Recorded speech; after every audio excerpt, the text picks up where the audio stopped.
So, thank you for coming on to the Christian Fraser Show, Mr. John Stanley. Welcome. Thank you. Thank you, sir. Glad to be here.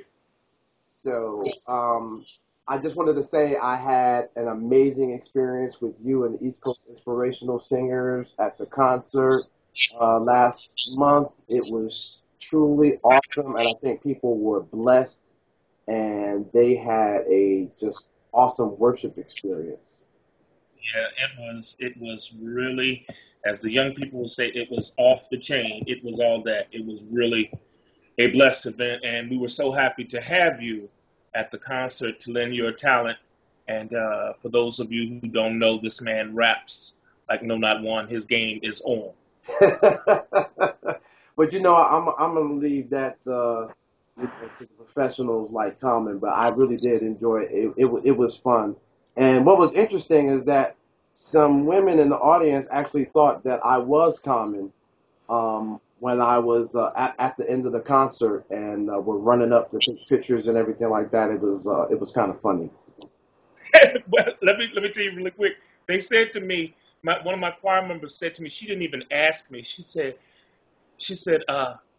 that was and it was great, wasn't it? That he pulled that out. Just had it at the last minute and had Common to actually come and do the concert. And I mean, she was as serious as a heart attack. I never told her any different. It's funny. It's funny. But let's talk about you for a moment, John. What I would like to know is, have you always been a lover of music, or did you start at a really early age? Oh, yes, sir. Started around 10 years old when I started playing and taking piano lessons, but always did love music. I just started, I think, at a older age than I would have liked to. I don't understand that. But now, you started at 10. What was the first song you learned how to play and sing? Wow, the first song um, was actually, I think, Jingle Bell Rock, which was on my aunt's organ at the time. The organs at that time were like costing thousands of dollars, like $10,000, $12,000 for an organ that really you could push a button and it plays by itself. Oh, yeah.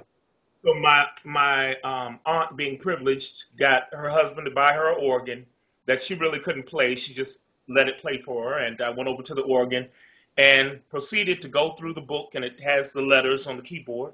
Proceeded to play the song like it was nothing in timing and everything.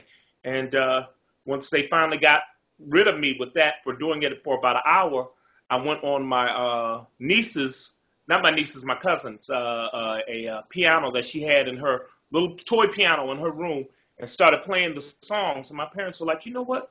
This boy, I think we might have something here. Let's get him a piano. Let's get him some lessons. Awesome. Awesome. So also, you continue to expand and learn, and you graduated from Morgan State.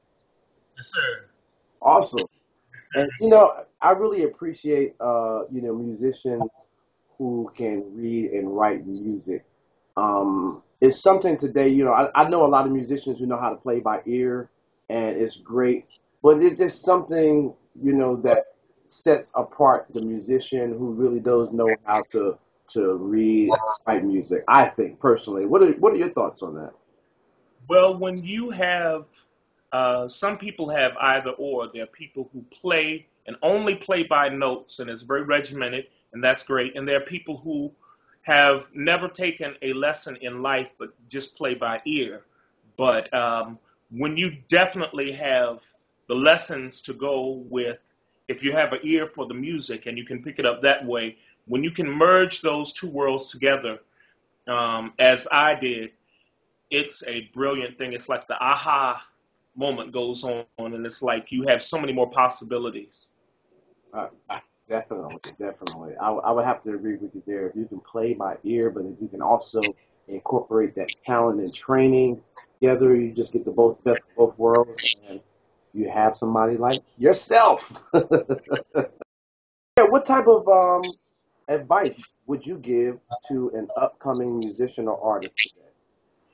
Um, for an upcoming musician or artist, First, number one, study. Study, study, study. Practice your craft. Record you doing your craft, whether it be acting, dancing, singing, playing an instrument. Record yourself after a while, and I wouldn't say do it to the obsessive point of doing it every two takes of a song or two takes of a scene, but it's like somebody managing their weight. You maybe do it once or twice a week to make sure you're staying on that goal, but you want to always grow and get better. And one of the things that I would like to say to the young people is that when you go in for an audition and you're actually doing an audition for, it might be a Broadway show, it could be a local musical, high school musical, whatever kind of musical or acting venture that you might want to go in, always, number one, know what the musical is that they're trying to cast you for, if you can, possibly, number one. And then suit your audition piece to that piece that they're getting ready to do or casting for. Number two is when you go into your audition, just be ready, be prepared. A lot of people come in. I've done auditions, but I've also held auditions and was the auditioner. And a lot of people will come in very hopeful and gleaming, but you say, okay, so what's your name, young man? What's your name, young lady? They'll say, my name is such and such. Okay, what are you going to sing for us today? What are you going to do for us today? Well, I don't know. What do you want me to do? So that sets the tone already for your audition.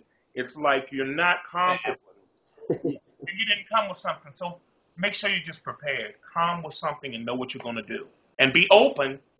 Go different places with it.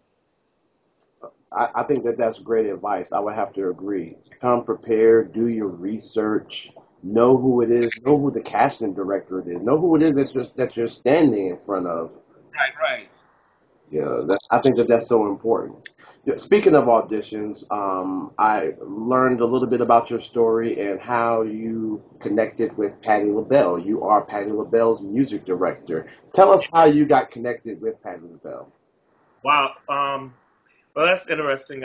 Patty was a friend of a friend who was lining up auditions for her. She was having auditions for her band, and she was actually looking more so for singers.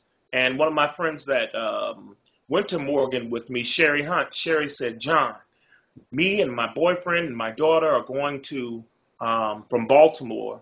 And at the time I was living in D.C. She said, we're going from Baltimore tomorrow to Philly to this audition, and we're auditioning for Patti LaBelle. Could you come and accompany us on the piano?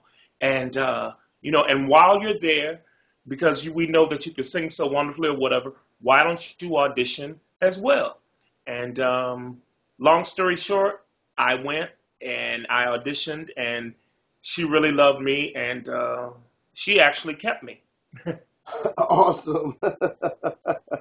What songs did you audition for her? My audition piece was The Wind Beneath My Wings, which I know Bette Midler did it. I'm not sure if she's the originator, but I know it's been recorded several times over. But Patty's used it many times in her recorded versions and in her act over the years. And I liked the song, and so I felt it slowly would build into what I needed it to build into for her. So, and that's what I went in and did. And they asked me, did I play? And I said, yes. So they escorted me over to the piano. And during the middle of the song, she jumps up out of the seat that's in front of me and starts singing the song with me. And I remember it like it was yesterday. She kept singing the song all the way to the end.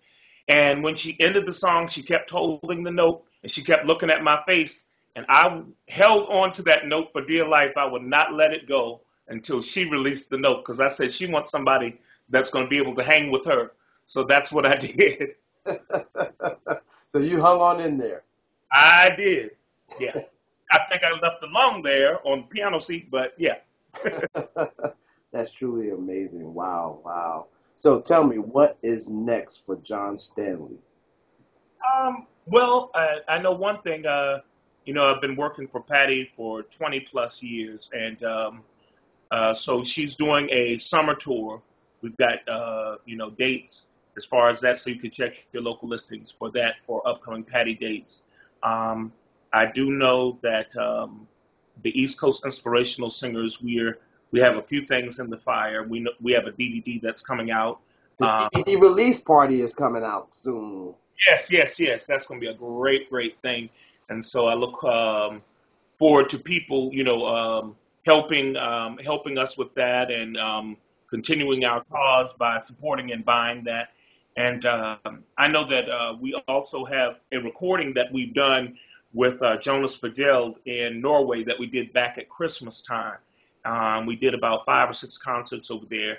They've recorded them all, and at some point in the future, which I'm hoping in the next year, we will tidy those recordings up, and that will be released. And so that will be looking for on iTunes.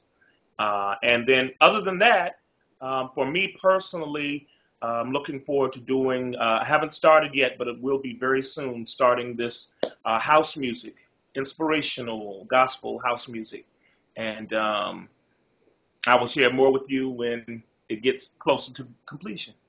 Awesome. Sounds great. We're looking forward to hearing more great things from John Stanley and the East Coast Inspirational Singers. And definitely big shout out to Patti LaBelle. And we're looking forward to that concert this summer as well. Yes, sir. Yes, sir. Yes, sir. Tell her you said hello. All right. Tell her I said so. And thank you for coming on to the show. Thank you for the exciting worship experience at the concert. And again, looking forward to a lot more. Thanks, man. Be blessed. I appreciate it. You too. Bye bye.